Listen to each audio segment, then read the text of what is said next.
Soy operador de grúas industriales desde hace 15 años. He trabajado en construcciones, demoliciones, rescates urbanos y situaciones que la mayoría de la gente solo ve en las noticias. Pensé que después de tanto tiempo ya nada podría sorprenderme, que había visto todo lo que este trabajo podía mostrarme. Pero ese martes de octubre en Puebla, cuando levanté algo que no debería estar ahí, comprendí que nunca estamos preparados para ciertas cosas.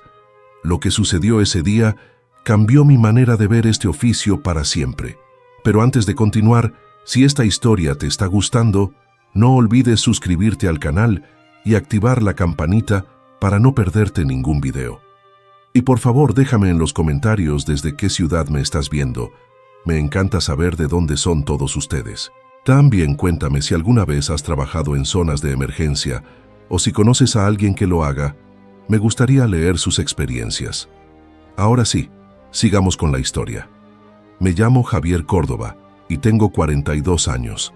Vivo en Puebla desde que nací, en una colonia tranquila cerca del centro histórico, donde el olor a pan recién horneado se mezcla con el aroma de las bugambilias que crecen en casi todas las casas. Mi esposa Gabriela es maestra de primaria y tenemos 2 hijos, Tomás de 14 y Andrea de 11. Es una vida sencilla pero buena, de esas que te hacen agradecer las cosas pequeñas, el café de las mañanas, las cenas en familia, los domingos en el mercado. Empecé en este trabajo cuando tenía 26 años, después de pasar por varios oficios que no terminaban de convencerme. Mi tío Ernesto, que llevaba 30 años operando maquinaria pesada, me consiguió mi primera oportunidad en una empresa de construcción. Al principio me daba vértigo estar ahí arriba en la cabina, controlando toneladas de acero con palancas y botones. Pero con el tiempo le agarras el gusto, entiendes el equilibrio, la paciencia, la precisión que requiere cada movimiento. No es solo mover cosas de un lado a otro, es entender pesos, resistencias, ángulos. Es casi como un baile muy lento y muy delicado, donde un error puede costar vidas. A lo largo de estos 15 años, he trabajado en proyectos de todo tipo. He levantado vigas para rascacielos, he ayudado a demoler edificios antiguos, he movido contenedores en puertos, he instalado torres de comunicación en las montañas. Pero lo que más me ha marcado, lo que realmente te pone a prueba como persona y como profesional, son los trabajos en zonas de emergencia. Después de temblores, derrumbes, explosiones industriales, ese tipo de situaciones donde cada segundo cuenta y donde tu grúa puede ser la diferencia entre salvar una vida o no poder hacer nada. Es un trabajo que te exige concentración absoluta, nervios de acero y al mismo tiempo una sensibilidad especial, porque no estás moviendo materiales nada más. Estás trabajando en el dolor de otras personas, en sus tragedias, en sus pérdidas. El martes 19 de octubre amaneció nublado, con ese cielo gris que parece anunciar lluvia, pero que al final solo deja el aire pesado y húmedo. Yo había dormido bien. Desayuné tranquilo con Gabriela mientras los niños se preparaban para ir a la escuela. Tomé mi termo con café, revisé que mi casco y mi chaleco reflejante estuvieran en la camioneta y salí rumbo a la obra donde teníamos programado trabajar ese día. Era un proyecto rutinario, nada especial, levantar materiales para una ampliación en una zona industrial, pero cuando iba por la autopista, como a las 7:30 de la mañana, mi celular empezó a sonar. Era Rodrigo, mi supervisor, y su voz sonaba tensa, apurada, muy diferente a su tono habitual. Javier, necesito que cambies de ruta ahora mismo. Hubo un derrumbe en la colonia Insurgentes. Un edificio completo se vino abajo anoche. Están pidiendo todas las grúas disponibles para el rescate. ¿Puedes ir directo para allá? Sentí cómo se me apretaba el estómago. Esa sensación que siempre aparece cuando sabes que vas a enfrentarte a algo serio. Le dije que sí, que iba para allá, y me dio las indicaciones. Cambié de carril y tomé la salida hacia el sur de la ciudad. Mientras manejaba podía ver las noticias en la radio, reporteros describiendo la situación, familiares buscando información sobre sus seres queridos, autoridades pidiendo calma. Era un edificio de departamentos de 5 pisos construido hace como 30 años Y al parecer una falla estructural combinada con las lluvias recientes había provocado el colapso parcial durante la madrugada. Había personas atrapadas, eso era lo único seguro, y cada minuto que pasaba reducía las probabilidades de encontrarlas con vida. Llegué al lugar cerca de las 8:15. Ya había un operativo montado, patrullas, ambulancias, bomberos, protección civil, voluntarios, medios de comunicación. El aire olía a concreto pulverizado, a polvo y a humedad, ese olor característico de los escombros que se te mete en la garganta y no se va fácilmente. La escena era impactante. El edificio, que antes había sido un inmueble normal donde vivían familias comunes, ahora era una montaña irregular de losas rotas, vigas retorcidas, paredes colapsadas, muebles destrozados, ropa colgando de los hierros, pedazos de vida cotidiana esparcidos entre el caos. Había 3 grúas más además de la mía, cada una posicionada en diferentes ángulos alrededor de los escombros. El coordinador de rescate, un hombre mayor de protección civil con el uniforme lleno de polvo, se acercó a darme las instrucciones mientras yo preparaba mi equipo. Javier, ¿verdad? Mira, la situación es delicada. Tenemos señales de vida en el segundo nivel, entre la losa que cayó y lo que queda del primer piso. Necesitamos que levantes las secciones grandes de concreto con mucho cuidado, muy despacio, para que los equipos de rescate puedan entrar a buscar sobrevivientes. No podemos usar maquinaria pesada porque todo está muy inestable. Un movimiento brusco y se viene abajo lo que queda. ¿Entiendes? Asentí. Era exactamente el tipo de trabajo que requería la máxima precisión. Me subí a la cabina de mi grúa, una Liebherr de 60 toneladas que conocía como la palma de mi mano, y empecé el proceso. Primero tienes que evaluar el peso, calcular el ángulo, coordinar con los equipos en tierra que van a amarrar los cables de acero a las piezas que vas a levantar. Todo debe ser milimétrico. Empecé con una losa grande que bloqueaba el acceso principal. Pesaba fácil unas 8 toneladas. El gancho descendió despacio. Los rescatistas aseguraron los cables y yo empecé a tensar, muy poco a poco, sintiendo cómo el peso se transfería a la grúa. El concreto crujió, se desprendió polvo y finalmente se levantó lo suficiente para que los equipos pudieran entrar con perros de búsqueda y cámaras térmicas. Así pasaron las primeras horas. Levantaba secciones, esperaba, recibía nuevas coordenadas, volvía a posicionar la grúa. El sol salió entre las nubes cerca del mediodía, haciendo que el calor se volviera sofocante dentro de la cabina. El sudor me corría por la espalda. Mi camisa de trabajo estaba empapada, pero no podía perder la concentración ni un segundo. Abajo, los rescatistas trabajaban como hormigas organizadas, cada uno con su función, moviéndose entre los escombros con cuidado extremo.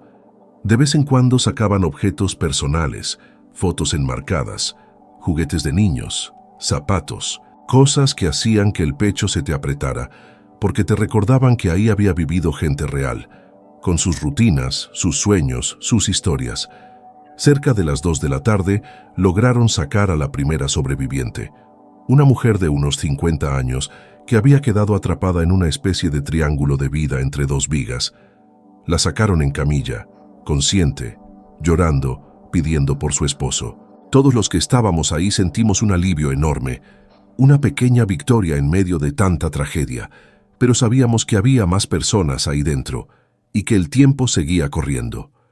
Me bajé un momento de la grúa para tomar agua y comer algo rápido, una torta que me había preparado Gabriela esa mañana y que sabía a aserrín por los nervios. Rodrigo se acercó, me palmeó el hombro y me dijo que iba bien, que siguiera así. Volví a subir. Las horas siguientes fueron más de lo mismo, un trabajo agotador física y mentalmente. Levantaba piezas cada vez más complicadas, algunas tan inestables que parecía que se iban a desmoronar apenas las tocaras. Cerca de las 5 de la tarde, cuando el cielo empezaba a ponerse anaranjado y las sombras se alargaban sobre los escombros, el coordinador me indicó por radio que me moviera al sector este del derrumbe. Habían detectado una cavidad prometedora, un espacio donde las cámaras térmicas mostraban una firma de calor que podía ser una persona. Para acceder, necesitaban que levantara una sección particularmente grande y pesada, una combinación de dos losas que habían caído una sobre otra, formando una especie de techo inclinado. Posicioné la grúa con cuidado. Los rescatistas bajaron y amarraron los cables en varios puntos de anclaje. Esta pieza era diferente, lo sentí de inmediato. Pesaba más de lo normal, probablemente unas 12 o 13 toneladas, y estaba en un ángulo extraño que hacía que la distribución del peso fuera irregular. Empecé a tensar muy despacio, observando cómo los cables se ponían rígidos, cómo el concreto empezaba a separarse del resto de los escombros. Todo iba bien hasta que, cuando había levantado la pieza apenas medio metro del suelo, uno de los rescatistas me gritó por la radio que parara, que había algo raro. «Espera, Javier, no subas más. Hay algo enganchado ahí, no sabemos qué es, pero está jalando hacia abajo de manera extraña». Mantuve la tensión exacta, sin subir ni bajar, suspendido en ese punto delicado donde cualquier movimiento podía cambiar todo. Desde mi cabina, a unos 20 metros de altura, tenía una vista completa de la zona. Vi como 3 rescatistas se acercaban con cuidado al borde de la losa suspendida, alumbrando con sus linternas el espacio oscuro que se abría debajo. Uno de ellos se asomó, miró hacia adentro y de repente retrocedió rápido, con la mano en la boca. Los otros 2 se acercaron también, y pude ver cómo sus expresiones cambiaban, cómo uno de ellos negaba con la cabeza mientras hablaba urgentemente por su radio. El coordinador principal subió hasta mi cabina, algo que raramente hacían durante las operaciones. Llegó sin aliento, con el rostro cubierto de polvo y una expresión que no había visto antes en él. Se quitó el casco, se pasó la mano por el cabello gris y me miró directo a los ojos antes de hablar. «Javier, necesito que mantengas esa posición exacta. No bajes ni subas nada, absolutamente nada, hasta que yo te lo indique. ¿De acuerdo?» Le dije que sí, pero le pregunté qué pasaba, qué era lo que habían encontrado. Él suspiró, miró hacia los escombros allá abajo, y luego me respondió con una voz más baja, casi cansada. «Hay un vehículo ahí abajo, un coche completo, o lo que queda de él. Estaba en el estacionamiento del sótano cuando el edificio colapsó y quedó aplastado entre las losas, y parece que hay alguien adentro». Sentí cómo se me helaba la sangre. Un coche. En 15 años de trabajo había levantado de todo, pero nunca había pensado en la posibilidad de encontrar un vehículo completo enterrado en un derrumbe de esta manera. El coordinador siguió explicando. Al parecer, cuando el edificio se vino abajo durante la madrugada, las losas superiores cayeron directamente sobre el nivel del estacionamiento subterráneo, aplastando varios vehículos que estaban ahí. Este coche en particular había quedado en una posición donde la losa que yo estaba sosteniendo en ese momento era lo único que impedía que más escombros cayeran sobre él. Si yo bajaba la losa, probablemente aplastaría completamente el vehículo y lo que quedara dentro. Si la subía demasiado rápido o con el ángulo equivocado, podía desestabilizar otras secciones y provocar un derrumbe secundario. Necesitamos que la mantengas ahí mientras el equipo de rescate evalúa la situación. Van a intentar acceder desde otro ángulo, a ver si pueden llegar hasta el vehículo y determinar si hay alguien que podamos sacar. Puede tomar 1 hora, quizás más. ¿Puedes sostenerla todo ese tiempo? Claro que podía. Eso era lo que había hecho durante 15 años, sostener pesos imposibles el tiempo que fuera necesario. Le dije que no había problema, que me avisara cuando pudiera moverla. Él bajó de la cabina y yo me quedé ahí, con las manos firmes en los controles, manteniendo esas 13 toneladas de concreto suspendidas en el aire, como si mi vida dependiera de ello.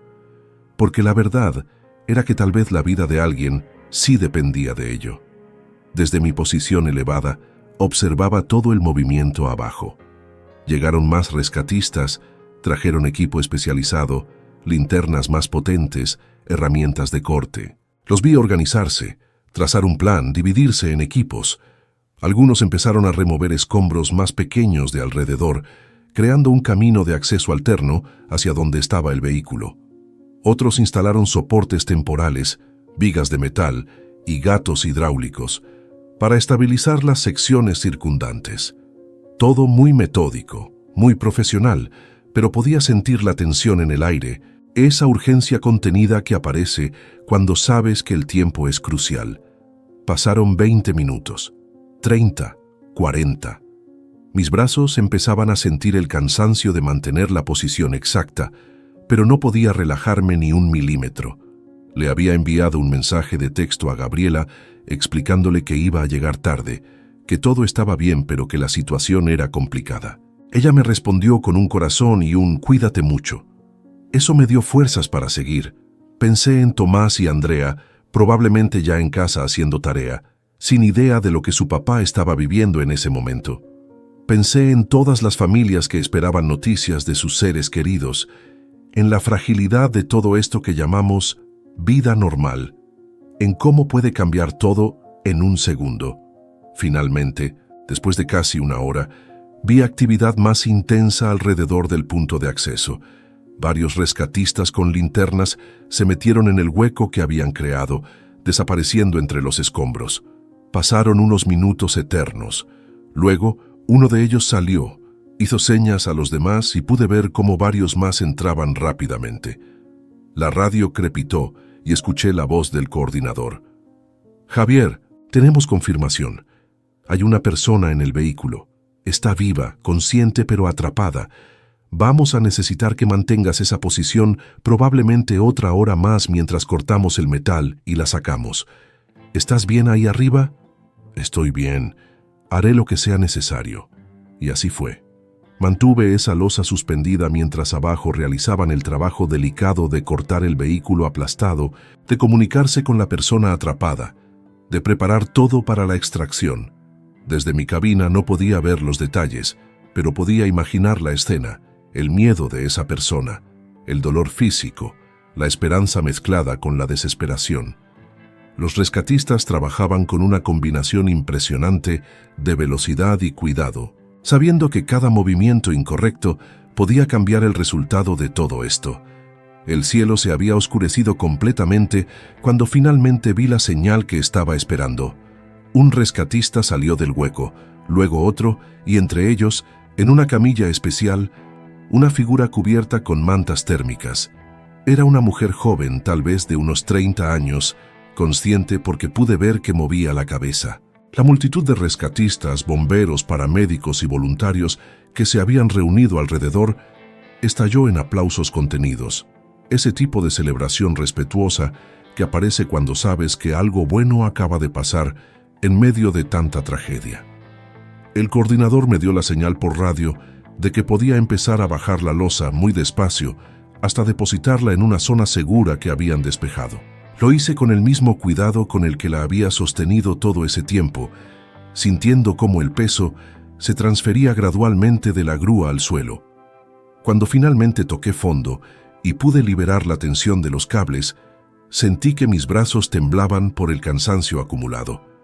Había mantenido esa posición durante casi 2 horas y media, sin moverme más de lo estrictamente necesario. Bajé de la cabina con las piernas entumecidas, sintiendo cada uno de mis 42 años en la espalda y los hombros. Rodrigo estaba ahí esperándome, con una botella de agua fría que me supo a gloria. Me abrazó, cosa que no hacía nunca, y me dijo que había hecho un trabajo extraordinario, que probablemente le había salvado la vida a esa mujer. Pero yo no me sentía como un héroe, la verdad. Me sentía agotado, abrumado, consciente de la responsabilidad enorme que acababa de tener en mis manos. Me acerqué a donde los paramédicos estaban atendiendo a la mujer antes de subirla a la ambulancia. Estaba despierta, dolorida, con cortes y magulladuras visibles, pero viva.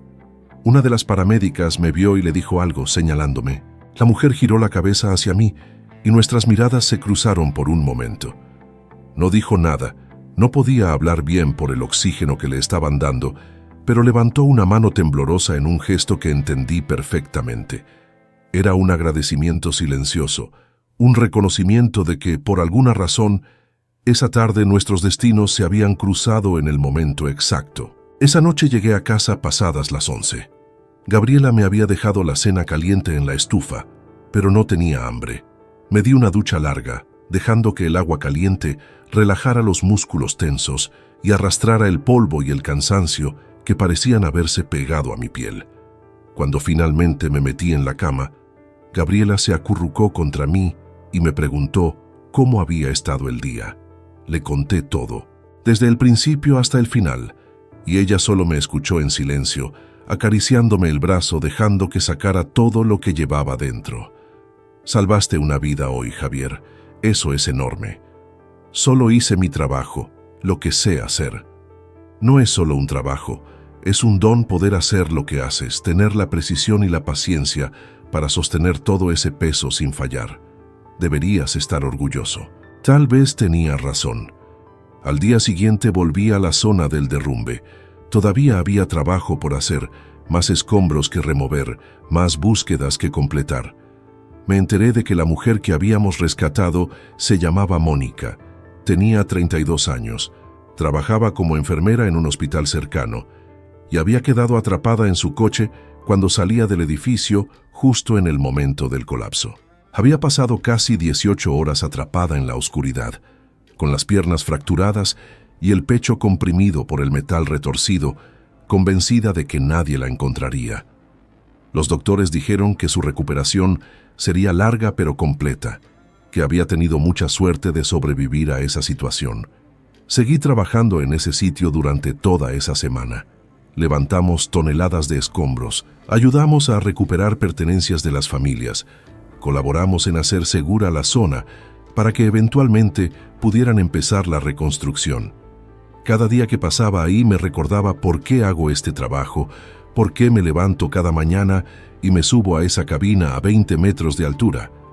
No es solo por el salario o por la satisfacción de manejar maquinaria poderosa, es porque, en momentos como ese, tu trabajo puede significar la diferencia entre la esperanza y la pérdida, entre una familia que recibe buenas noticias y una que recibe las peores. Hace ya 3 semanas de aquello. La vida ha vuelto a su ritmo normal. Las obras de construcción, los proyectos rutinarios, los días que transcurren sin sobresaltos. Pero algo cambió en mí desde ese martes de octubre. Ahora, cada vez que opero la grúa, pienso en Mónica. Pienso en cómo mi capacidad para mantener el control, para ser preciso, para no fallar bajo presión, fue exactamente lo que se necesitaba en ese momento específico. No fue casualidad que yo estuviera ahí. No fue suerte. Fue el resultado de 15 años de experiencia, de aprendizaje, de perfeccionar un oficio que muchos no entienden, pero que, cuando se necesita, puede literalmente sostener vidas en el aire. La semana pasada recibí una carta en el correo de mi casa. Era de Mónica. Había conseguido mi dirección a través de la empresa y me escribía desde el hospital donde todavía estaba en recuperación. Me contaba que gracias a que la habíamos sacado a tiempo, los doctores pudieron salvar sus piernas, que aunque tendría que hacer fisioterapia durante meses, volvería a caminar normalmente. Me contaba de su familia, de sus planes para cuando saliera del hospital, de lo agradecida que estaba con todos los que participaron en su rescate, pero especialmente conmigo por haber sostenido literalmente su vida en mis manos durante esas horas críticas. Al final de la carta había una frase que me quedó grabada. Nunca pensé que mi vida dependería de la habilidad de un operador de grúa, pero ahora sé que existen ángeles que trabajan desde cabinas de acero y cables. Gabriela me vio leer esa carta con los ojos húmedos y me abrazó sin decir nada. Esa noche, cuando los niños ya estaban dormidos, salimos al patio de nuestra casa. El cielo estaba despejado, lleno de estrellas, y el aire olía a las gardenias que Gabriela había plantado junto a la barda. Me tomó la mano y me dijo algo que no olvidaré nunca. ¿Sabes qué es lo que más admiro de ti, Javier? No es solo que seas bueno en lo que haces, es que nunca te has vuelto indiferente. Sigues sintiendo cada trabajo como si fuera el primero, sigues cuidando cada detalle como si de verdad importara. Y por eso esa mujer está viva hoy. Tiene razón, creo. En este trabajo, en cualquier trabajo en realidad, el día que dejes de sentir que lo que haces importa, es el día en que deberías dejarlo. Yo sigo sintiendo esa responsabilidad cada vez que me subo a mi grúa. Sigo revisando cada cable, cada conexión, cada movimiento, porque sé que detrás de cada pieza que levanto puede haber una historia, una vida, Un futuro que depende de que yo no falle. No sé cuántos años más seguiré haciendo este trabajo. Mi cuerpo ya no tiene 26 años y hay mañanas en las que la espalda me recuerda cada hora que he pasado en esa cabina. Pero mientras tenga la fuerza y la precisión necesarias, seguiré ahí arriba, sosteniendo pesos imposibles, moviendo el mundo 1 centímetro a la vez, sabiendo que tal vez, solo tal vez, cuando más se necesite, voy a estar en el lugar correcto, haciendo exactamente lo que sé hacer mejor. Y eso, amigos, es más que suficiente razón para seguir adelante. La historia de Mónica me enseñó algo que ya sabía, pero que a veces olvidamos: que nuestro trabajo, sea cual sea, tiene un impacto real en la vida de otras personas. No importa si operas una grúa, si enseñas en una escuela como Gabriela, si atiendes pacientes en un hospital como Mónica, o si construyes casas, cocinas alimentos, conduces autobuses. Todos somos parte de una red invisible de personas que sostienen, cada uno desde su lugar, la vida de los demás. Y cuando hacemos nuestro trabajo con responsabilidad, con cuidado, con ese compromiso que va más allá del simple cumplir, estamos contribuyendo a algo más grande que nosotros mismos. Así que la próxima vez que veas una grúa en una obra o en una zona de emergencia, piensa que ahí arriba hay alguien como yo concentrado al máximo, sudando en verano y temblando de frío en invierno, pero sin soltar los controles, sin perder la precisión, sosteniendo literalmente el peso del mundo en sus manos.